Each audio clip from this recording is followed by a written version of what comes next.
Glória a Deus. Eu sou o pastor Linderson, estou aqui com a minha família, né? Precisei aí de uma fileira completa, porque a família é grande. Eu sou o Linderson da Stephanie. Fica de pé, por favor, meu amor. Meu 01 também está aqui, que é o Lincoln.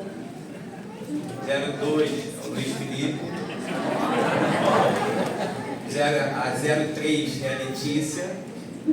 E a 04 é a Laurinha.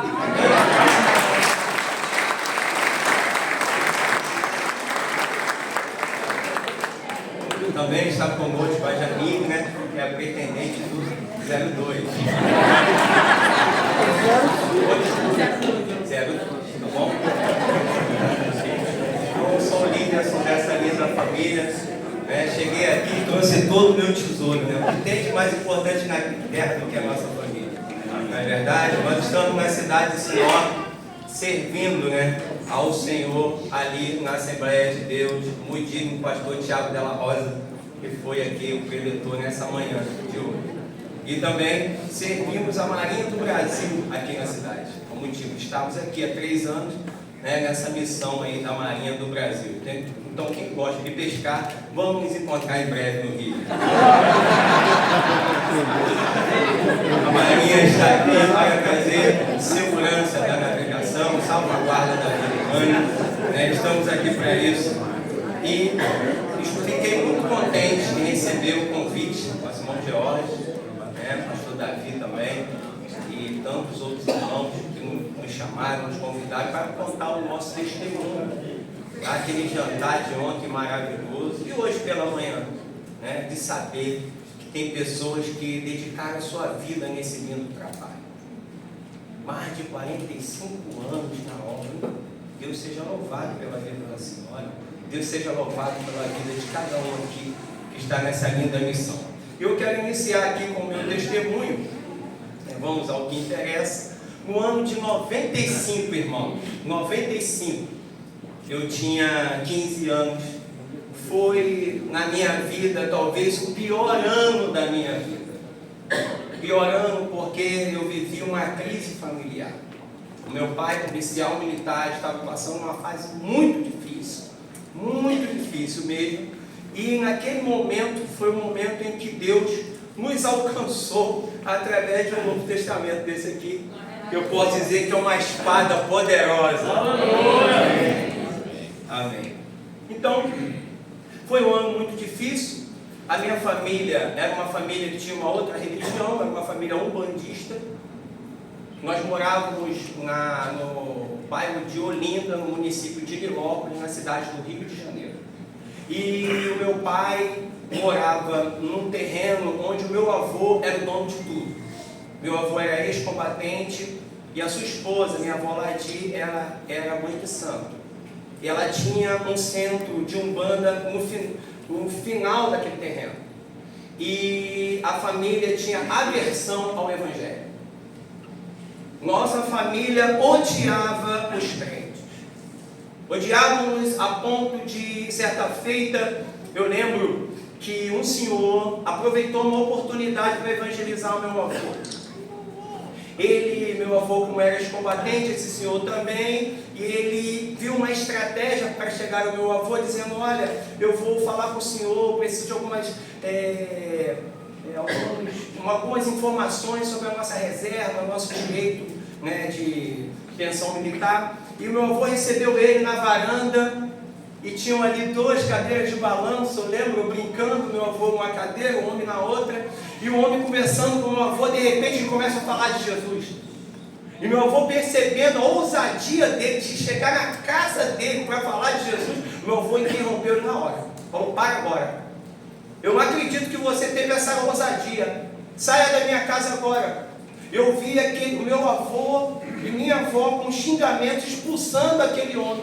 Eu lembro das palavras daquele homem que soam meus ouvidos até hoje, quando lembro do meu avô. Aquele homem disse: olha, o senhor não terá nenhuma desculpa no dia do juízo final, porque a palavra chegou até o Senhor. E aquele homem foi embora. E hoje eu reflito e penso e falo: Meu Deus, como pode meu avô ter anunciado tão grande salvação? Então a família era uma família que odiava os crentes a ponto que quando os crentes faziam o ar livre, a Assembleia de Deus lá na rua onde morávamos, era como se fosse uma afronta, porque todos iam para o portão no fim da tarde, as crianças brincavam e o crente estava lá fazendo culto e dando testemunho, falando de Jesus. Ninguém queria ouvir falar de Jesus, porque pensavam diferentes.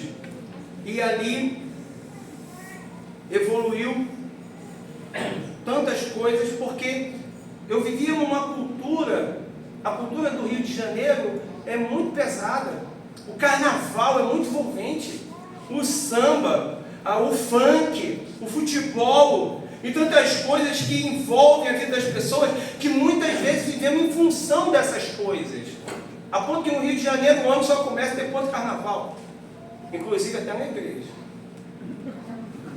A igreja é outra assim. Eu lembro que eu estava em 95 numa sala de aula. Na sala de aula tinham 70 alunos.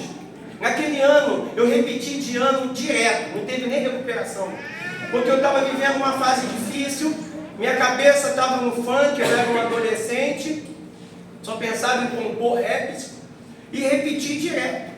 Mas eu lembro do dia que entraram com uma caixa na mão, com o Novo Testamento, eu não lembro a cor, se era cinza, entregaram na minha mão, e quando eu abri o texto sagrado, que eu abri, eu lembro, eu não sei qual era a edição, mas era a página 100, se não falha a memória, caiu no texto em Apocalipse que diz: e vi uma besta que surgiu do mar, ela tinha tantas cabeças, tantos diademas, e eu me assustei. Eu parei. Eu fiquei com medo. Quando eu abri a palavra, foi Deus falando comigo, alguém que não gostava de crente, que tinha outra cultura. Deus achou uma forma de me encontrar. Por quê? Porque na minha cultura, na época, o que eu mais fazia? O desenho que eu via, o Thundercat tinha monstro. O outro desenho que eu via, He-Man, tinha monstro. E tantos outros, eram os Changeman, tinha monstro. Quem é dessa época? Tem alguém? O Jasper tinha um monstro. Era. Tinha o Satangos, era do... Não, tinha o Satangos e tinha também o Jiraiya. E tudo tinha monstro, gente. Todos os desenhos da época tinham monstro. Tudo era voltado para monstro. A ponto que na escola a professora deu um trabalho de desenho à sua mãe, eu desenhei um monstro e fiquei me chamando de monstro. Mas não é porque eu achei que estava desenhando a minha mãe, estava desenhando que eu gostava de ver. Só que agora a palavra ela vai certeira, logo monstro. E eu, meu Deus, esse monstro aqui é de verdade. E esse aqui é pior que todos. Porque esse tem tantas cabeças, tantos diademas. Eu lembro que eu via também o tal do Caverna do Dragão, de um tal de Tiamat. Então a palavra de Deus foi certinho para mim ali. Eu tomei um susto, peguei aquele Novo Testamento, levei para casa, fiquei meio assustado lendo, falei, meu Deus, é verdade essa palavra aqui. No dia seguinte eu já estava na escola com uma biblinha velha que eu achei na estante, muito velhinha. E com aquela Bíblia eu já botei ela em cima da carteira na escola. A amiga chegou, o nome dela Raquel. Ela disse, ué, você com a Bíblia? Você com a Bíblia? Já aceitou Jesus? Gente, que palavra forte é essa, já aceitou Jesus? Eu falei, não, ainda não, estou só lendo. 95. E aí o que aconteceu? A minha família, como era uma família umbandista, algumas mulheres, elas eram mães de santo, né? E os homens, eles se tornavam ogãs. Ogãs é quem toca o atabaque. Eu tocava, já aprendemos a tocar atabaque. Eu lembro que o meu irmão, hoje pastor Leandro, o pastor Leandro era ogã, e ele já sai de lá, não toca mais, e começa a falar de Jesus para mim, nesse mesmo período. E eu lembro que eu fui numa festa de criança lá no terreiro e tinha uma entidade no corpo de uma mulher e disse para mim: cadê teu irmão? E eu disse, já estava lendo a Bíblia, o meu irmão serve a outro Deus. E a entidade falou: não, só existe um Deus. Naquele dia eu entendi, eu falei: nunca mais eu piso aqui. Qual a intenção que essa entidade perguntou pelo meu irmão? E aí, ouvi a palavra, me aproximando da palavra, chegou o carnaval de 96. E o carnaval escolhemos a fantasia. Um ano me fantasiei de bate-bola, no outro me fantasiei de índio. Nesse, a fantasia eu tenho que inovar. E eu estou lá pensando uma fantasia. E o meu irmão, como estava no início da caminhada, ele tinha, eu acho que uns 18, 19 anos, estava afastado no mês do carnaval. O carnaval ali deu uma fraquejada. Fui lá no armário dele, quando eu abri o armário, o que tinha lá, meu filho Lincoln? O terno do meu irmão. Falei: vou sair de pastor nesse carnaval. Peguei o terno do meu irmão, mexi o mesmo número, coloquei o terno, fui lá, poder pegar a Bíblia, aquela voz: a Bíblia não brinca não. Peguei uma agenda preta e fui pro Coreto. Irmão, foram 3 dias de carnaval. No Coreto, ficava lá, passava alguém, eu: Jesus te ama. Posso orar por você? E a pessoa colocava a mão achando que eu estava evangelizando. Eu metia a mão, os amigos já sabendo, metia a mão e começava a orar. E de repente eu falava: sai, capeta! E a pessoa saía e todo mundo rindo daquilo, escarnecendo. Quando meu irmão me viu de terno, ficou chateado. Só que ele não tinha, naquela época, ele estava fraquejado, não pôde nem chamar tanta atenção, porque ele estava lá no carnaval comigo. Só que aconteceu, irmão, no último dia de carnaval, na rua onde meus pais moravam, cheguei lá e tinha uma senhora de 70 e poucos anos. E o carnaval no Rio de Janeiro não perdoa ninguém, não tem limite. Eu disse: posso orar pela senhora? Misericórdia, Deus me perdoa. Deus já me perdoou. Pode orar, meu filho? Eu pus a mão na cabeça daquela senhora, irmãos, orei, ficou fervor. E depois eu fiz aquilo. Sai, capeta! Aquela senhora me xingou, coitada. E só que foi em frente à casa dos crentes que moravam lá onde eu morava. E eu lembro até hoje, o diácono Roberto, ou era já presbítero, hoje pastor, ele foi até a mim, mas rindo, que ele não aguentava, estou engraçado, porque ele falou: jovem, calma aí, jovem, deixa eu me recompor. Jovem, sem brincadeira, quer aceitar Jesus agora do jeito que você está aí? Aí a conversa mudou, a lágrima desceu na hora. Eu disse: irmão, não está na hora não, mas a hora vai chegar. Isso foi em março. Naquele mês, isso foi em fevereiro, no mês seguinte, eu estava levantando a mão para Jesus numa Assembleia de Deus, lá no bairro do Ar de Ouro, isso mesmo, na comunidade do Ar de Ouro, no bairro de Anchieta, no Rio de Janeiro. Eu aceitei Jesus como meu Salvador e comecei a louvar ao Senhor. Todo culto tinha oportunidade para louvar. Uma igrejinha simples, banquinho de madeira, pequenininha, metade daqui para cá a igreja. E nós cantávamos. E eu lembro que, como meu pai era compositor de samba, e a gente fazia música, rap, eu fiz um hino. Eu quero aqui cantar esse hino. Amém. E eu lembro que eu tinha língua presa na época. Tive língua presa até os 21 anos. Eu falava desse jeito, mas nunca deixei de falar de Jesus para ninguém. Jesus te ama, Jesus salva, Jesus liberta. Glória a Deus, aleluia. Para Deus não tem limite, meu amigo. A operação vem com o coração.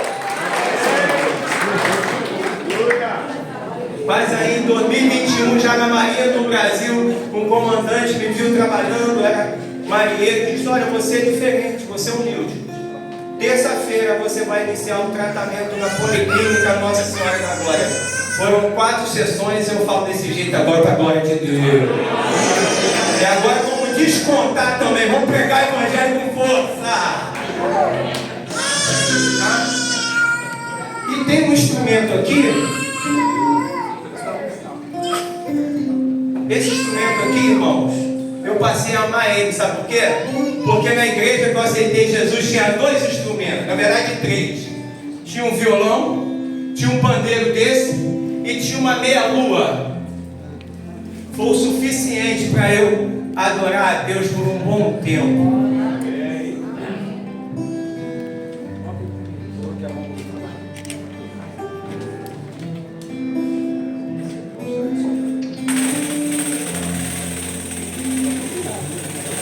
E aí nós compomos.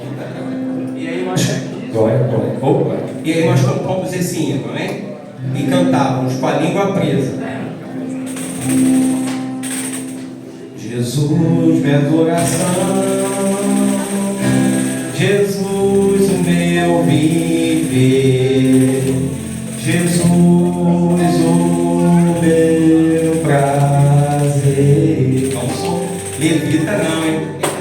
Jesus ressuscitou, sei que Ele vai voltar. Foi Jesus quem me salvou e também quer te salvar.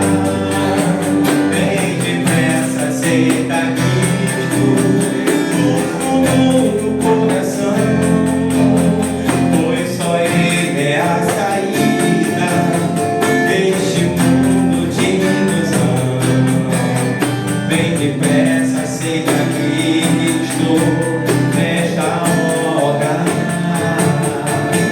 pois Jesus Ele te ama, te adora.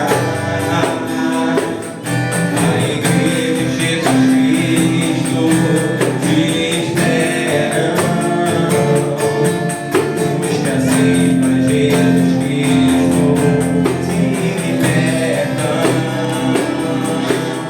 se libertam de todas as maldições. Pois Jesus Ele opera em nossos corações. Jesus Ele te ama. Jesus Ele te ama, não vai te deixar. Ele vai fazer tudo para te salvar. Cante comigo. Jesus ressuscitou, sei que Ele vai voltar. Foi Jesus que me salvou e também quer te salvar. Vem depressa, aceita Cristo no fundo do coração, pois só Ele é a saída deste mundo de ilusão. Amém?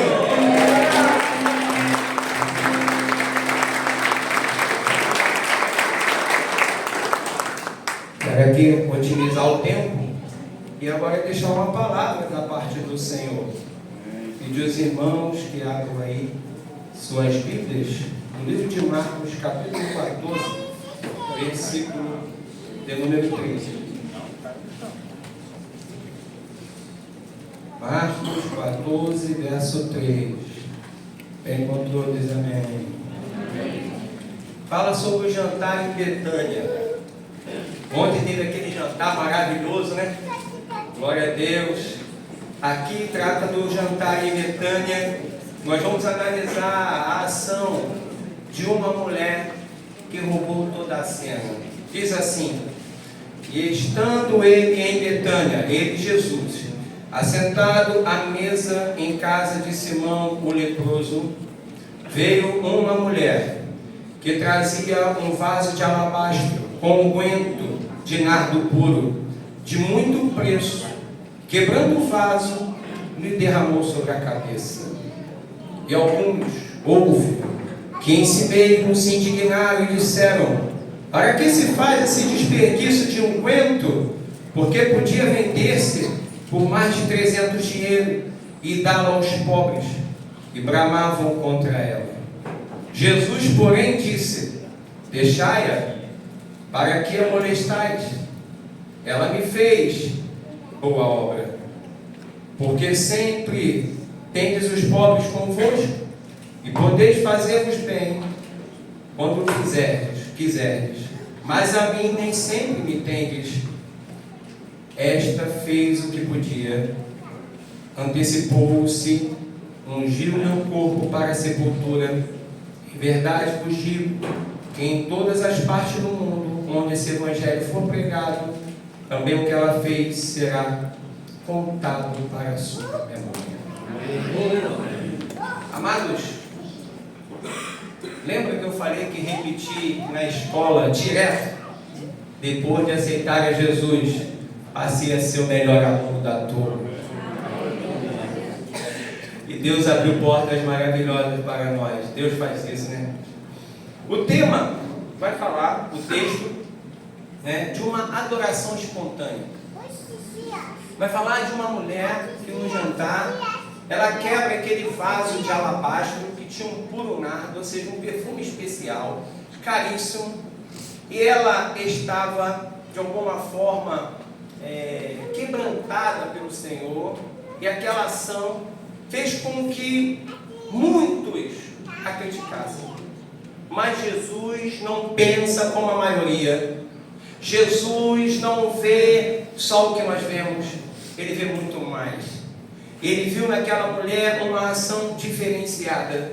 E para deixar uma palavra aos gideões, aleluia, eu quero falar da importância do trabalho que vocês fazem, que o Gideão, que o auxiliar faz neste trabalho maravilhoso.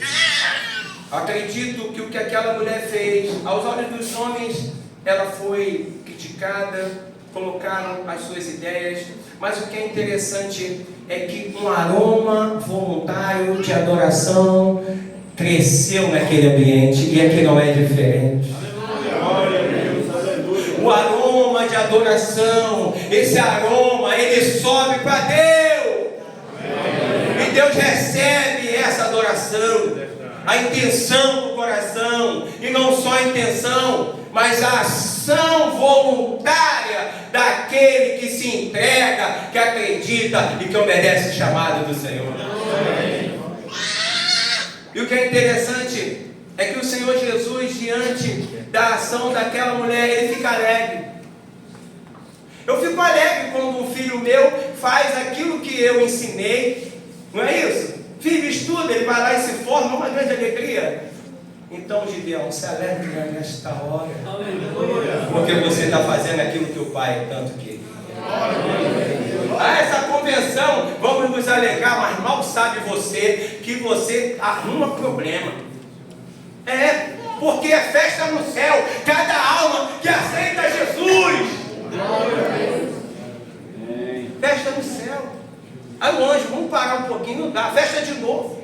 Fecha de novo, porque lá no oeste, lá de Cuiabá, alguém aceitou Jesus. Fecha de novo, porque lá no norte da cidade, alguém aceitou agora. E para, fecha de novo, porque lá no centro-oeste, e agora para, porque lá na casa alguém. E para agora, porque lá na floresta alguém. Agora para, vamos, é festa no céu. Silêncio no inferno e festa no céu. Mas só que tinha um personagem aí naquele jantar, sempre tem. E quem era? Judas Iscariotes. Ele tomou a palavra e disse: olha que desperdício aí, meu filho, quanto que a gente conseguia com isso? E alimentar os pobres. Que desperdício que essa mulher está aí fazendo. É assim, quem trabalha para o Senhor não deve ouvir crítica, faz. Amém. A mulher não ouviu a opinião de ninguém. Eu quero dizer que a tua adoração não importa a ninguém. Aquilo que Deus botou no teu coração não importa a ninguém. Faz o que Deus mandou que é melhor. Eu quero aprovação. E aprovação, meu filho? A aprovação nossa vem lá de cima. O galardão está guardado para cada um. Interessante. Aquela adoração espontânea que alguém critica, e Jesus falou: ei, deixa em paz. Os pobres sempre tendes convosco, mas a mim nem sempre me tendes. O que ela fez, olha só, foi um serviço. Eita Jesus. O que ela fez foi preparar o meu corpo para o sepultamento. Aqui eu aprendo duas coisas. Primeiro, um serviço. Tem muita gente que está preocupado em só oba-oba, mas os Gideões é serviço. Quer sair na foto, né? Não, os Gideões é trabalho, é serviço. Quem aparece é Deus. Amém. E o nome dele é glorificado. Importa que ele cresça. Eu Gideão. Amém. Interessante é que aquele aroma que toma aquele espaço representa o quê? A aprovação de Deus. Os Gideões, ele também começou assim. Alguém começou essa história. Alguém quebrou um vaso de alabastro. Alguém começou. Só que aquilo que é de Deus, ele alcança a proporção que Deus quer. O que eu quero dizer? Os Gideões hoje é grande, mas vai ser maior ainda. Porque foi Deus quem quis. É projeto de Deus. Aleluia. E as críticas? Vamos perdendo tempo. Está lá o Judas Iscariotes perdendo tempo. É desperdício. Está perdendo recurso aonde? Aonde você colocar a mão, Deus vai multiplicar 10 vezes mais na tua vida. A Bíblia diz que aquele que deixou mulher, que deixou tudo, o Senhor lhe dará 100 vezes mais no porvir. É a palavra que está dizendo, não sou eu não. Aquele que quer vir após mim, negue-se a si mesmo, tome a sua cruz e siga. Não faça algo para Deus esperando aplausos, aprovação de alguém, não. Faça como aquela mulher, faz de coração. É particular, seu com Deus. Uma atitude inusitada da mulher, Jesus falou, é serviço. Você não valoriza, mas é serviço. E mais, é espiritual. Ela preparou o meu corpo para o sepultamento. Jesus se surpreende com a atitude daquela mulher. Uma mulher simples. Uma mulher simples. Ele esperava isso de um sacerdote, talvez, de um fariseu, de um saduceu. Mas ele, ou até de um essênio, mas não, ele veio de uma mulher simples. O que eu quero dizer? O trabalho de Gideões, ele tem uma formatação simples. Mas não é todo mundo que consegue fazer, porque para fazer tem que ser um adorador de verdade. Tem que vir de dentro. Não é um hobby, não é um clube. Isso aqui é o chamado de Deus. Para entregar espadas àqueles que estão no mundo apanhando do inimigo. O recurso, o alimento, o pão, a palavra. Porque muitas vezes, muitas pessoas olham só pelo campo físico. E aí juntam multidões. Você vê lugares com multidões. O Gideão não é lugar de multidões. Que isso, pastor?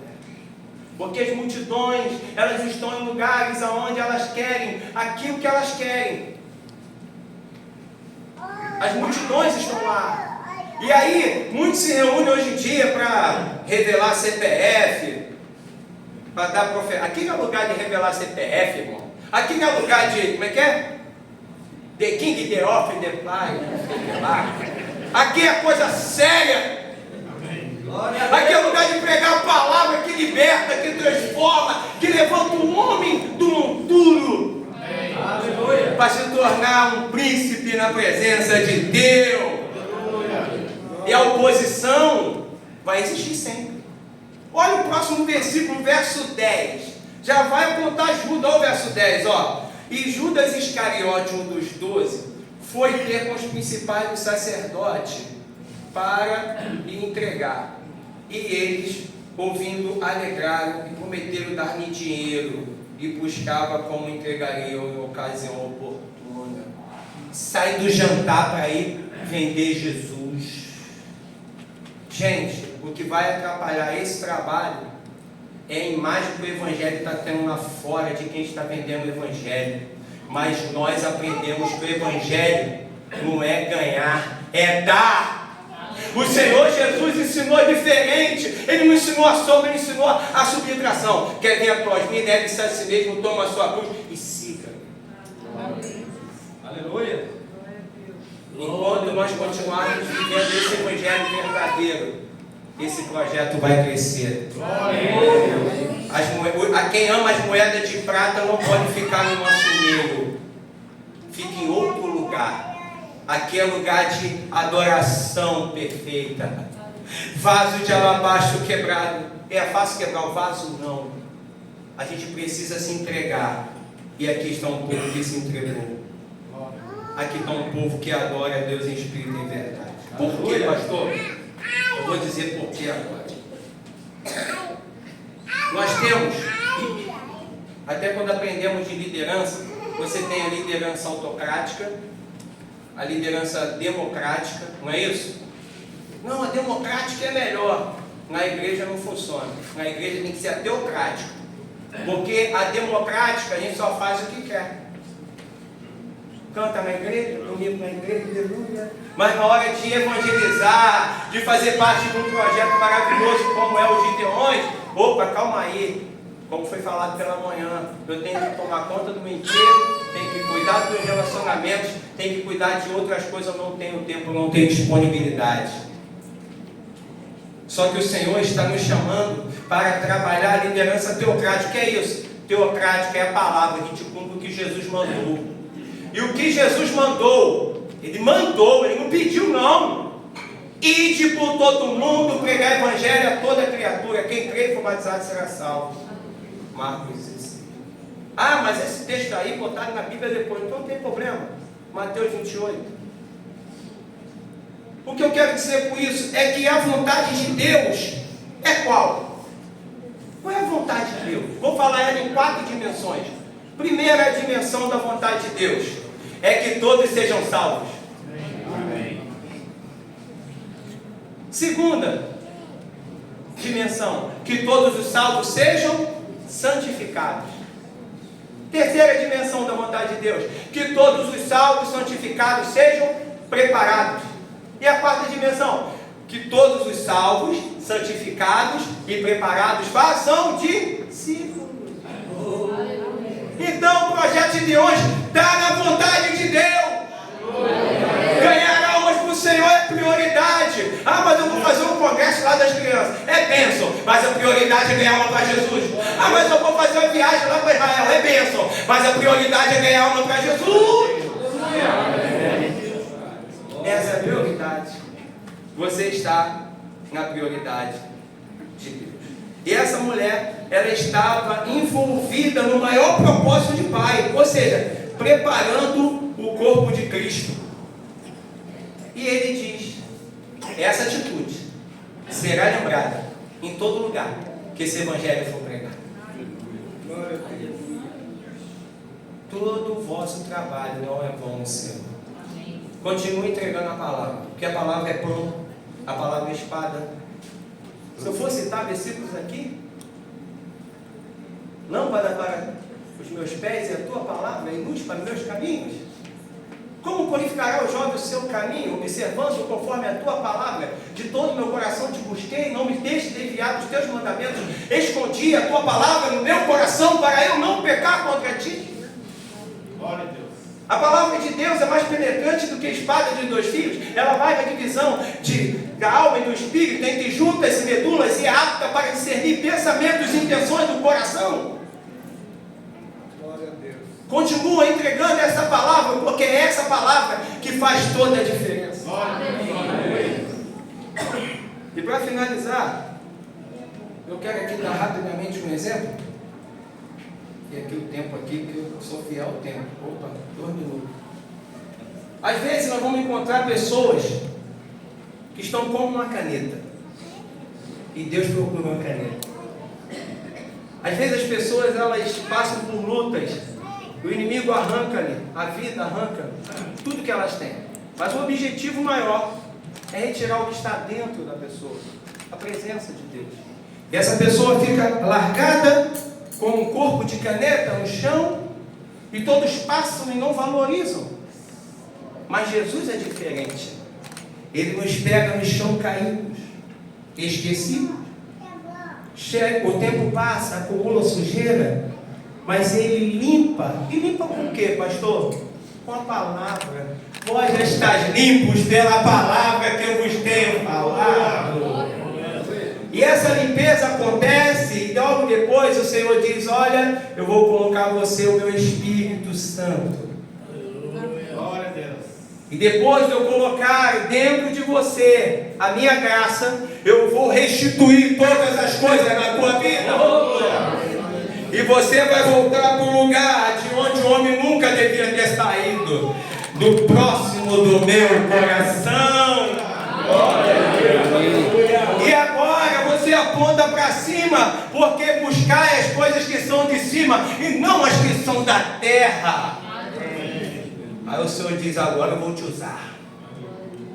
Agora eu vou te usar. Agora você vai ver. Aí Ele pega você. Vou te usar. Mas tem uma coisa: eu não te uso pelo que você tem. Aleluia. Eu uso pelo que eu sou na sua vida. Mas aí Ele vai nos usar. Mas para usar, a caneta tem que virar a ponta para baixo. Humilhai-vos, pois, debaixo das potentes mãos de Deus, e Ele ao seu tempo vos exaltará. E aí Deus começa a escrever novas histórias. Sabe qual é a notícia que eu tenho para dar? Tem muita tinta na caneta ainda. Tem muita tinta na caneta ainda. Tem muita coisa para Deus fazer ainda, Gideão. Tem muita coisa, tem muita alma para ganhar. Ô glória! Eu paro por aqui e agradeço essa rica oportunidade em nome de Jesus. Amém.